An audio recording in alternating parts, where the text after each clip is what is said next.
चलिए next topic, physical federalism. Physical federalism लगभग आधा ज्यादा हमने कंप्लीट करके रखा हुआ है, अधिकतर पॉइंट हमने पढ़ के रखे हैं, कोई इशू नहीं है पॉइंट्स के अंदर, ठीक है। लेकिन एक बार हम रिवाइज करेंगे। Physical federalism is in focus due to recent tension between centre and state over revenue sharing, borrowing limits and financial autonomy. हमें पता है रेवेन्यू शेयरिंग के ऊपर प्रॉब्लम चल रही है, बोरोइंग लिमिट्स के ऊपर प्रॉब्लम चल रही है, और फाइनेंशियल ऑटोनॉमी के ऊपर। बोरोइंग लिमिट्स के ऊपर तो आपने प्रॉब्लम देख ली कि 3% of gross state domestic product, यही प्रॉब्लम है। हमने देखा रेवेन्यू शेयरिंग के ऊपर प्रॉब्लम कहां चल रही है कि 60% of responsibility and 40% of what, tax revenue to states. And then हम जब और बात कर रहे हैं रेवेन्यू शेयरिंग के अंदर, तो जीएसटी कंपनसेशन के ऊपर इशू चल रहा है। And last financial autonomy. Financial autonomy के अंदर डिसीजन मेकिंग पावर, सारी चीजें जो है वो सेंटर धीरे धीरे क्या कर रही है, अपने पास रखने की कोशिश कर रही है। तो ये चीजें हैं जो बेसिकली प्रॉब्लम है। अब कोड देखिए, a good fiscal federalism system strikes a balance between autonomy and accountability. What is a good fiscal federal system? It is that system which creates a fine balance between autonomy given to states and accountability, that states should also be accountable for money they are spending. समझ रहे हैं मतलब क्या है मेरे कहने का मतलब ये है कि सी रंगराजन, जो कि फॉर्मर आरबीआई गवर्नर और फाइनेंस कमीशन के हेड भी रह चुके हैं, उन्होंने क्या बोला कि a physical federalism should be such a thing where the autonomy of the state should be preserved and they should also upheld their accountability. States जो भी पैसा खर्च कर रहा है, जो भी लोन ले रहा है, वो उसके लिए अकाउंटेबल भी होना चाहिए, बट सिचुएशन ऐसी होनी चाहिए कि अपनी नीड के लिए पैसा ले भी पाए। तो ऑटोनॉमी एंड अकाउंटेबिलिटी दोनों इंश्योर हो, that is called as a good model of fiscal federalism. ये कोड इंपॉर्टेंट है, this can also be a very good concluding argument, ठीक है। As per C Rangarajan, a good model of fiscal federalism is one where states are having autonomy and accountability both. खत्म कर दिया, अपनी language में इसको लिख दिया। As per C Rangarajan, former RBI governor, a good federal system is a system where there is a balance between autonomy and accountability. हाँ जी, intro में देखो, हमेशा याद रखना, मैं इस बात को हमेशा बोलता हूं कि in all those question where you are going to get a keyword in your introduction should be explaining the keyword or defining the keyword. The best way to introduce is to define or to explain. So whenever you are answering such questions, you start with what is physical federalism. Second best है context, giving the context. What is the context of this question? Why this question has been asked to you? This question has been asked to you because there are certain issues that are rising in fiscal federalism. You can mention those issues in introduction itself, but that is going to eat up your body. So it is not going to be a best model. Best model क्या है? What is physical federalism? और what is federalism दो line में, and then fiscal federalism. Federalism को define किया 1.5 line में, 2 line में, फिर मेंशन किया कि क्या फिजिकल फेडरलिज्म। तो 4-4.5 लाइन का आपका इंट्रोडक्शन हो गया, ठीक है। कम पड़ गए क्या? हाँ जी, किसका? फाइनेंशियल ऑटोनॉमी का?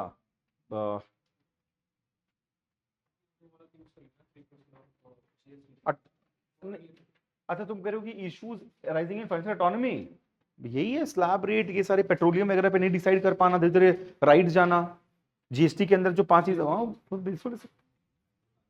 बहुत सारी चीजों पे नहीं कर पा रहे हैं, स्टेट लिस्ट के अंदर आइटम्स है, नहीं कर पा रहे हैं उनके ऊपर। एजुकेशन है, हेल्थ है, सबके ऊपर स्टेट्स के पास रहता है, लेकिन न्यू एजुकेशन पॉलिसी कौन बना रहा है? सेंटर बना रहा है, इंप्लीमेंट वो करने को बोल रहा है, तो सारी ऑटोनॉमी जा रही है, फिजिकल ऑटोनॉमी अलग से हो गई, ठीक है। सो भाई physical federalism refers to financial relation between different level of government, center and state, including the division of taxing power, revenue sharing, grant in aid. grant in aid का आर्टिकल कौन सा है? रेवेन्यू शेयरिंग तो जो ठीक है, grant in add 275 है ना, जिसमें ग्रांट इन एड।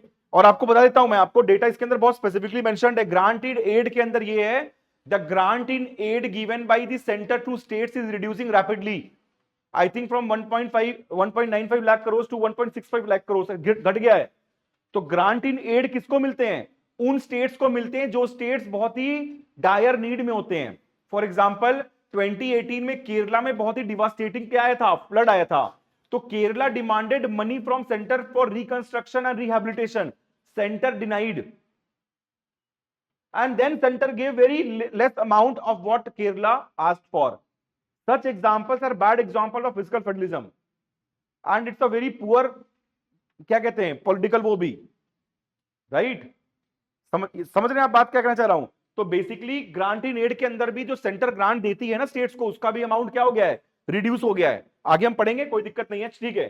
फिर बोरोइंग लिमिट आपने पता ही है। चलिए, नहीं पॉलिटिकल एग्जांपल अवॉइड करेंगे हम। आप ये बोल सकते हो कि भाई grant in aid has reduce from 1.95 lakh crore to 1.65 lakh crore, ये आप बोल सकते हो, बट आप पॉलिटिकल आर्गुमेंट जो है वो प्रेजेंट नहीं करते हो। ठीक है, तो article 275 is regarding grant in aid to states needing assistance. This assistance can be assistance needed in disaster management, flood और असिस्टेंस टू, जैसे फॉर एग्जांपल कोविड आ गया, किसी स्पेसिफिक स्टेट के अंदर कोई क्या आ गया, कोई एक स्पेसिफिक क्या आई, बीमारी आ गई, अब वो स्टेट ही उस चीज को फेस कर रहा है, तो basically they can ask centre for assistance, so it is given in article 275 grant in aid to. Then article 293 state can only borrow domestically, हमने पढ़ रखा है। 292 state union can borrow both domestically and internationally. आगे है madam, मैं exact नहीं हूं ना इसलिए मैं पूरा बता नहीं रहा हूं, आगे है। मैं जब मतलब जब हम लोग याद करें तो it was 1.95 lakh crore to 1.65 lakh crore. मनरेगा में पैसा घट गया है, ठीक है, बहुत सारी जो स्कीम्स है उसके अंदर सेंट्रल गवर्नमेंट पैसा धीरे धीरे कम करते जा रही है, विच इज एन इशू, ठीक है। चलिए, इंस्टीट्यूशनल मैकेनिज्म क्या क्या है भाई? तो इंस्टीट्यूशनल मैकेनिज्म, फाइनेंस कमीशन मतलब फिस्कल फेडरलिज्म के लिए जीएसटी काउंसिल एक मैकेनिज्म है, ठीक है, to resolve the deadlock between centre and state on the item in the GST box and also the rates on it, ठीक है। दूसरा हमने देखा finance commission, very important body, क्योंकि वो क्या करता है, वो डिवोल्यूशन ऑफ टैक्स रेवेन्यू करता है between centre and state. Then GST council, NITI Aayog है, ये हमने पढ़ रखा है, ठीक है, ये चीज हमें बार बार रिपीट करना पड़ेगा। बट यूपीएससी के अंदर, मेंस के अंदर there would be only one question on federalism and that question में ये सारे कंटेंट आप एक ही बार लिखोगे, तो ये नहीं सोचना कि पॉइंट में रिपीट कर रहा हूं, पॉइंट रिपीट आप सेक्शनल टेस्ट में करते हो, क्योंकि सेक्शनल टेस्ट में जुडिशरी के 4 क्वेश्चन आएंगे, यूपीएससी में जुडिशरी का एक आएगा, मे बी वो भी क्वेश्चन जो आएगा वो हाईकोर्ट का अगर आएगा तो उसका कंटेंट बिल्कुल अलग होगा, और अगर एक अलग से आ गया लोक अदालत तो उसका कंटेंट बिल्कुल अलग होगा, ठीक है। चलिए, इंपॉर्टेंट कमिटीज, बस एक कमिटी इंपॉर्टेंट है, वो है सेकंड वाली, एनके सिंह कमिटी, जो कि 15 फाइनेंस कमीशन के हेड भी थे। उन्होंने क्या किया, introduce performance based incentive specially for tax efforts. 2.5%, जो 41% पैसा मिलेगा उसमें 2.5% किसके नाम का मिलेगा, the effort that you have done for tax reforms. What is tax reforms? How easier you have made paying taxes. तो ईज ऑफ डूइंग बिजनेस को अगर आपने इंप्रूव किया है तो 2.5% उसका भी होगा, ठीक है। तो basically NK Singh introduce performance based incentive, कि स्टेट्स को उनकी परफॉर्मेंस के बेस पे इंसेंटिव दिया जाएगा, अगर स्टेट्स ओवर परफॉर्मर है तो उसको ज्यादा पैसे मिलेंगे। सो एक तरीके से नहीं नहीं नहीं नहीं 41 में से अंदर का 41 को डिवाइड करना पड़ेगा डिफरेंट एंगल से, तो 41% में 2.5% will be depending upon your tax efforts. अगर आप खराब करेंगे तो आपको कम मिलेगा, आप अच्छा करेंगे तो आपको ज्यादा पैसा मिलेगा। तो एक तरीके से states are being pushed for combative federalism, कि अच्छा करो, जितना ज्यादा अच्छा करोगे उतना बेटर क्या होगा, आपको उतने पैसे मिलेंगे। That is called as introduce performance based incentives.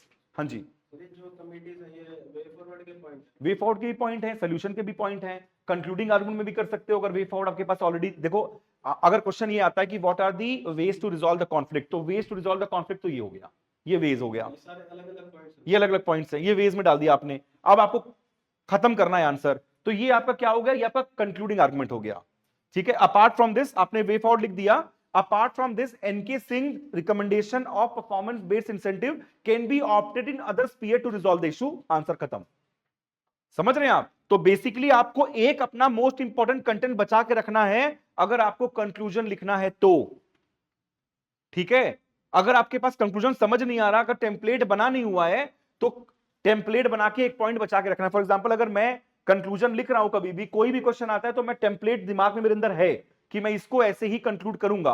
तो अगर लेट से कोई भी क्वेश्चन आ रहा है, लेट से ईज ऑफ डूइंग बिजनेस का, तो मैं ईज ऑफ डूइंग बिजनेस में हमारे प्राइम मिनिस्टर ने आज के 5-6 साल पहले, जब मैं 2020 वाला 21 वाला मेंस लिख रहा था, तो उस वक्त मैंने बनाया था कि लैंड मतलब 3 रिफॉर्म्स की बात की थी उन्होंने, 3 या 4 एल की बात की थी, 4 एल या 3 एल्स की बात की थी। तो there is a need of reforms in land, labour और एक कुछ एल, तो मैंने उसको कंक्लूडिंग आर्गुमेंट रखा था कि रिफॉर्म्स इन लैंड, लेबर और इसके अंदर जो है laws, reforms in laws, lands and labour will ensure ease of doing business, ultimately generating more GDP of India. तो ये मेरा क्या टेम्पलेट है, टेम्पलेट दिमाग में सेट होगा तो अच्छा कंक्लूजन है। अगर टेम्पलेट सेट नहीं है, कोई out of the box question आ गया, तो अपने वे फॉरवर्ड का एक बढ़िया पॉइंट, एक कमिटी रिकमेंडेशन रोक के रखा है, एक सुप्रीम कोर्ट केस रोक के रखा है, उसे कंक्लूड कर दिया। So that is how you have to prepare. ठीक है, लिखते वक्त ये सब चीज दिमाग में चलेगी। अभी क्या है, कम है दिमाग में चीजें, तो may be you will be कि यार नहीं, मैं तो ये कंटेंट में यही लिख देता हूं, बट बाद में क्या होगा, you will get content, you will write it down. ठीक है, तो फेडरलिज्म का एक कीवर्ड हमने रख दिया क्या, टीम इंडिया। अब टीम इंडिया हमने क्या किया कि हमने एनके सिंह के रिकमेंडेशन को यूज किया और कंक्लूड कर दिया, it will help us to achieve the concept of Team India. तो वो जो इंटरमिंगलिंग है वो धीरे धीरे पढ़ते रहोगे और जनरेट होता जाएगा। ठीक है, उसके लिए परेशान मत हो। तो हमने टीम इंडिया उठाया, यहां जोड़ दिया, अल्टीमेटली क्या फेडरलिज्म अचीव कर रहे हैं। ठीक है, ऐसे कर सकते हैं। नीचे भी वे फॉरवर्ड के पॉइंट्स बहुत सारे पॉइंट्स है, पॉइंट तो देना ही पड़ेगा ना, क्योंकि जीएस पेपर 3 में एक क्वेश्चन आएगा, तुमको 15 मार्क में 20 पॉइंट लिखने पड़ेंगे। जीएस पेपर 2 में तो फिर भी कम, लेकिन पेपर 3 में तो पॉइंट ज्यादा लिखने पड़ते हैं ना, तो एक तरीके से आपको देने पड़ेंगे पॉइंट्स। ठीक है, चलिए चैलेंजेस। अब देखो ये चैलेंजेस में लगभग हमने क्या क्या पढ़ा हुआ है। हमने पढ़ा centre capped state borrowing at 3% of gross state domestic product, एक इशू ये है फिस्कल फेडरलिज्म का। अगला क्या है, vertical imbalance. Centre controls major taxes, income tax, central GST, cooperation tax. तो जो कोऑपरेशन है ना, बड़ी बड़ी कोऑपरेशन, जो इंडिया में जो बड़ी बड़ी कॉर्पोरेशन है, फ्लिपकार्ट वगैरह वगैरह, जो इंडिया में इंडिया की कंपनीज है, उनके पैसे किसके पास जाते हैं, उनके ऊपर 35% टैक्स रेट लगता है। जो बड़ी बड़ी कॉर्पोरेशन जो पैसे कमाती है, उसमें टाटा हो गई, ये सब जो कंपनीज नहीं है, हिंडाल्को वगैरह, 35% taxes they pay, and that entire taxes goes to whom, centre. तो बेसिकली सेंटर के पास, और पता है जब आप टैक्स डिस्ट्रीब्यूशन देखोगे ध्यान से, तो कुछ इस तरीके से, मैं एग्जैक्ट नहीं बता रहा हूं, जब टोटल टैक्स आप देखोगे तो ये अगर 100% का अगर ये सर्कल है, तो भाई ये है कुछ डिस्ट्रीब्यूशन ऐसा। ये आपका जीएसटी है जो कि सेंटर और स्टेट में डिवाइड होता है। ये आपका इनकम टैक्स है लगभग 16%। 16% क्या है आपका कॉर्पोरेशन। तो भाई ये दोनों टैक्स बहुत ज्यादा हैं, जो अकेले किसके पास जाते हैं, सेंटर के पास जाते हैं। तो सेंटर के पास टैक्सिंग पावर बहुत ज्यादा होती है इन कंपैरिजन टू स्टेट। और एक ये जो है, इसका भी आधा किसके पास जाता है, आपको पता ही है। जैसे अगर टैक्स रेट 18%, 9% किसको, स्टेट जीएसटी है, और 9% क्या है, सेंटर। सेस किसके पास जाता है, सेंटर। तो बेसिकली ये प्रॉब्लम है। ठीक है, तो जब आप बोल रहे हो वर्टिकल इंबैलेंस, तो आप ऐसे मेंशन कर सकते हो कि हाँ भाई सेंटर और स्टेट, देखो सेस बाईपास अलग से पॉइंट लिखा हुआ है। ठीक है, राइजिंग स्टेट स्पेंडिंग, ये देखो बहुत इंपॉर्टेंट पॉइंट है। State development spending has rose from 8.8% to 12% of GDP. What is developmental spending, health, education, skilling, poverty removal. तो बेसिकली आप ध्यान से देखो, जब आपने फर्स्ट पार्ट में आरबीआई की रिपोर्ट लिख रखी थी कि भाई 60% of responsibility is with whom, state, but states are trying to fulfil that responsibility by increasing their spending. भाई 12% ऑफ जीडीपी बहुत बड़ा अमाउंट हो गया। अगर डेवलपमेंटल स्पेंडिंग 12% है, तो इमेजिन करो स्टेट के पास बहुत सारी रिस्पॉन्सिबिलिटीज और होती हैं। ठीक है, सैलरी देनी है उनको, सारे जो उनके डिपार्टमेंट को मेंटेन करना है, इसके अलावा इतनी सारी स्कीम्स, डेवलपमेंटल के अलावा जो स्कीम्स उनकी चल रही होती हैं वो हैं, पेंशन्स हैं, समझ रहे हो आप। तो बेसिकली क्या है, इन्होंने इंक्रीज किया, because they have increase the amount of spending in developmental sphere, they need more money. तो ये एक इशू है। देन सेंटर बाईपास, आपको पता है सेस और cess and surcharge 25% of gross tax. यही मैं बोल रहा था कि 100 रुपए अगर टैक्स है तो 25% क्या है, वो 25% पूरा किसके पास जाता है, सेंटर के पास। तो आप एक वे फॉरवर्ड दे सकते हो कि इसको भी डिस्ट्रीब्यूट हम कर सकते हैं, सेस को भी। तो भाई इजंट शेयर्ड विद स्टेट्स ग्रू 133%। और ये देखो पता है आपको, सेस जो है वो बढ़ता जा रहा है। पहले सेस नहीं था, 2014 के पहले there was no concept of cess. The concept of cess, पहले कोल वगैरह ऊपर सेस था कि भाई अगर 1 टन कोल कोई ले रहा है तो 125 रुपए उसको देना पड़ेगा एज अ सेस। बट अभी जो है, अभी सेस हर चीज में लगा हुआ है। आप ध्यान से देखना, आप जब रेस्टोरेंट में खाते हो तो सेस है, तो जीएसटी के बाद जो सेस भरते हो किसके पास जा रहा है, हर चीज में सेस है, सेंट्रल गवर्नमेंट। तो वो एक इशू है। फिर हम बात करते हैं रिड्यूस ग्रांट, देखो कंटेंट क्या है। ठीक है, grant in aid fell from 1.95 lakh crore to 1.65 lakh crore. ये भी एक इशू है कि जो सेंटर डिस्क्रिशनरी पैसा दिया करती थी स्टेट्स को, वो भी घटा रही है। रिस्पॉन्सिबिलिटी क्या हो रही है, स्टेट की रिस्पॉन्सिबिलिटी बढ़ते जा रही है, पैसे के वेन्यूज कम होते जा रहे हैं। तो स्टेट्स क्या करेगी, लोन लेगी। लोन स्टेट ले नहीं सकती, क्यों नहीं ले सकती, सेंटर ने क्या बोला, 3% का क्या लगा दिया। तो अल्टीमेटली स्टेट करे तो करे क्या, समझ रहे हो? तो स्टेट के पास कोई ऑप्शन नहीं बचता है और वो सेंटर से आके बार बार पैसा मांगती है, और सेंटर पैसा उनको तब देती है जब वो स्टेट सेंटर की बात सुनेगा तब। तो ये है कोएर्सिव फेडरलिज्म। आपके एवेन्यूज को इतने बंद कर दिए जाएंगे कि आप अपने आप मेरे पास क्या करने आ जाओगे, मांगने आ जाओगे। आपके अंदर क्या नहीं बचेगी, इंडिपेंडेंस, ऑटोनॉमी। और आप जब एक बार मेरे ऊपर डिपेंडेंट हो जाओगे तो you have to listen everything that centre wants. Centre की पॉलिसी इंप्लीमेंट करो, सेंटर की स्कीम को इंप्लीमेंट करो, सेंटर के नाम की स्कीम को इंप्लीमेंट करो। State does not want that. समझना, आप अगर किसी स्टेट के सीएम हो तो you want to have your separate scheme and you will implement that, and you are not going to ask centre for money, but basically centre what they will do is that they will choke it. This is a way to bend states to come to centre. ये तरीका होता है, समझ रहे हैं आप? क्यों issue है वेस्ट बंगाल के साथ? वेस्ट बंगाल इशू इसलिए नहीं है कि वहां की ह्यूमन इंडिकेटर्स प्रॉब्लमेटिक हैं, ह्यूमन इंडिकेटर्स तो बिहार के भी प्रॉब्लमेटिक हैं, बट वहां कोई इशू एग्जिस्ट नहीं करता अभी तक। अभी मान लो गवर्नमेंट चेंज होगी तो हो जाएगा वहां पे भी इशू। क्यों नहीं करता? क्योंकि सेंटर अपने स्टेट्स को पैसे देती है, सारी चीज ओके करके रखती है, कोई दिक्कत नहीं है। और ये जो 1.65 लाख करोड़ है जो अभी मिल रहा है, अब इसको ब्रेकअप अगर आप देखोगे तो ध्यान से अगर देखना तो लगभग इसका 80-90% जो ब्रेकअप है वो उन स्टेट्स को मिलता है जो स्टेट्स सेंटर की पार्टी के ही रूल्ड स्टेट्स हैं। तो ये सारी चीजें फेडरलिज्म को कमजोर करती हैं, ठीक है? बट इतना में नहीं लिखना, मोर देन सफिशिएंट पॉइंट यहां ऑलरेडी एग्जिस्ट करता है, इतने में आंसर बहुत आराम से बना लेंगे। फिर भाई सेंट्रल स्पॉन्सर्ड स्कीम्स है, state bear a large financial burden. Centre ने स्कीम बना दी, बोल दिया 60% पैसा हम देंगे, 40 स्टेट को वो स्कीम चाहिए नहीं चाहिए उससे मतलब नहीं है।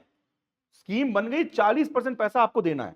आपने ऑलरेडी कोई स्कीम बना रखी, लोग उससे बेनिफिट हो रहे हैं, तो you do not want to replicate that scheme, but because centre has made it and said that it is a flagship scheme, you have to implement. Otherwise वो आएगी, आप जब वहां के लोग आएंगे और जब चुनाव होगा तो आपको बोलेंगे देखो ये नहीं किया, ये नहीं किया, ये स्टेट नहीं, हम आएंगे तो ये लगा देंगे, तो स्टेट को करना पड़ जाता है।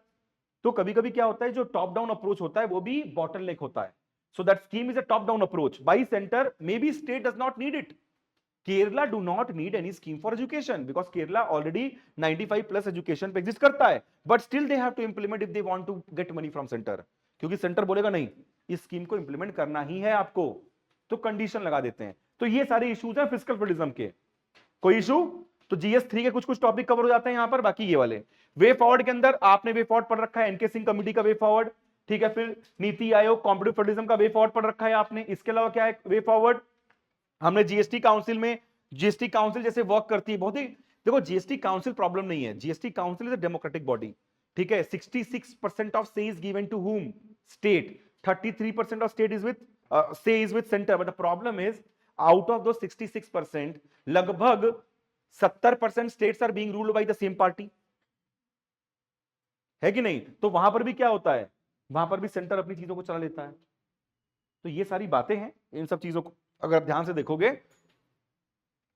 करंट अफेयर्स में टॉपिक बहुत धीरे कवर होते हैं, बट उनकी क्वालिटी ये होती है कि जो टॉपिक्स है ना मेजर, इनसे आप जीएस पेपर 2 तो लिख ही रहे हो, 3 भी लिख रहे हो, और ये फेडरलिज्म भी कवर हो रहा है। ये सब कीवर्ड्स, ये डेटा पता नहीं कहां कहां लिखोगे आप इमेजिन नहीं कर सकते हो कि वाई डू वी, अगर मान लो इस जितना कंटेंट हमने पढ़ा उसमें हम एक कंटेंट लिख सकते हैं, why do we need to have digitalisation of tax. आप लिख दोगे स्टेट की सारी सारी दिक्कतें एक साथ, इसलिए भी हमें क्या चाहिए, हमें चाहिए डिजिटलाइजेशन और हमें चाहिए फॉर्मलाइजेशन, बिकॉज रिस्पॉन्सिबिलिटी बढ़ रही है, पैसा चाहिए, और फॉर्मुलेशन नहीं है तो पैसा नहीं है, समझ रहे हो? तो ये बहुत जगह ये सारे सेम पॉइंट्स आप यूज कर सकते हैं, लेकिन टॉपिक धीरे कवर होते हैं, ये एक चीज होती है। चलिए कर लेंगे इसको।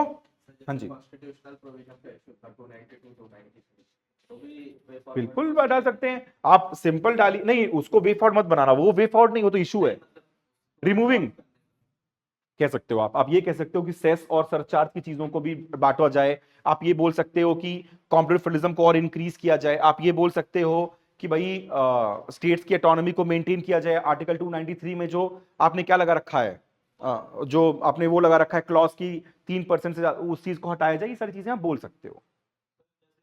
इंटरस्टेट काउंसिल, तो इतना लिखना काफी रहेगा या एक्सप्लेन भी करने की कैसे strengthen? Strengthening interstate council to resolve this, थोड़ा सा लाइन लिखना पड़ेगा, 1 सवा लाइन लिखना पड़ेगा आपको। अगर आपकी राइटिंग बड़ी है तो 2 लाइन जल्दी चले जाएंगे, बट मेजॉरिटी ऑफ टाइम्स क्या होता है, अगर पॉइंट सेल्फ एक्सप्लेनेटरी है तो तुम समझ जाओगे हाँ भाई सेल्फ एक्सप्लेनेटरी है, it's a process of answer writing, this is going to happen, ठीक है। बट जितना, अगर कभी ये मत सोचना कि पॉइंट आपको समझ में आ गया होगा तो उसको समझाने के लिए आपको उसको 1 लाइन और लिखना है, नहीं, उसको भी समझ में आ जाएगा। पेपर 2 वही चेक कर रहे हैं जो पेपर 2 के मास्टर हैं, इथिक्स में दिक्कत ये होती है कि इथिक्स वो लोग चेक करते हैं जो बेसिकली क्या होता है, मे बी गवर्नेंस और मे बी ऐसा, तो इथिक्स उनको फिलॉसफी के टीचर्स होते हैं, तो इथिक्स को एक्सप्लेन करना बनता है, ठीक है। बट जीएस 2-3 स्ट्रेट आप लिख सकते हैं, कोई दिक्कत नहीं है। और 2 और 3 में 3 तो बिल्कुल स्ट्रेट लिख सकते हैं, 2 में फिर भी थोड़ा सा आपको एक्सप्लेन चाहिए होता है, ठीक है।